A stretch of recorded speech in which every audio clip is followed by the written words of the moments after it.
ಎಲ್ಲರ ಜೀವನದ ನಿಜವಾದ ಗುರಿ. ಜಾನ್ ಲೆನನ್ ಎಂಬ ಪ್ರಸಿದ್ಧ ಹಾಡುಗಾರನು ಚಿಕ್ಕವನಿದ್ದಾಗ ಅವರಮ್ಮ ಅವನಿಗೊಂದು ಮಾತು ಹೇಳಿದ್ದರಂತೆ. ಬದುಕಿನಲ್ಲಿ ಸಂತೋಷಕ್ಕಿಂತ ಮಿಗಿಲಾದುದು ಯಾವುದೂ ಇಲ್ಲ. ಸಂತೋಷ, ನೆಮ್ಮದಿ ಎಂಬುದು ಪರಿಪೂರ್ಣ ಬದುಕಿನ ಕೀಲಿಕೈಗಳಿದ್ದಂತೆ ಎಂದು.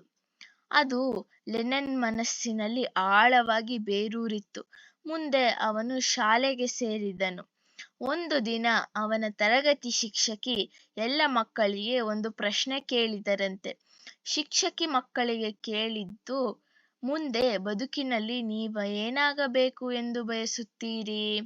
ಅದಕ್ಕೆ ಎಲ್ಲ ಮಕ್ಕಳು ಬೇರೆ ಬೇರೆ ಉತ್ತರಗಳನ್ನು ನೀಡಿದರು.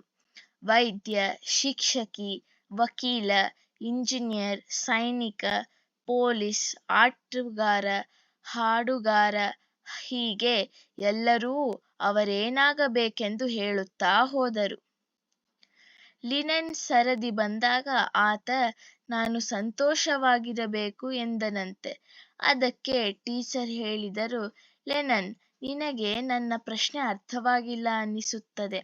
ನಾನು ಕೇಳಿದ್ದು ನಿನ್ನ ಬದುಕಿನ ಗುರಿ ಏನು? ಲಿನೆನ್ ಹೇಳಿದ, ಇಲ್ಲ ಮಿಸ್, ನನಗೆ ನಿಮ್ಮ ಪ್ರಶ್ನೆ ಅರ್ಥವಾಗಿದೆ. ಆದರೆ ನಿಮಗೆ ಜೀವನವೆಂದರೆ ಏನೆಂದು ಅರ್ಥವಾಗಿಲ್ಲ. ಹೌದು, ಸಂತೋಷವಾಗಿರುವುದೇ ಎಲ್ಲರ ಜೀವನದ ಗುರಿಯಲ್ಲವೇ?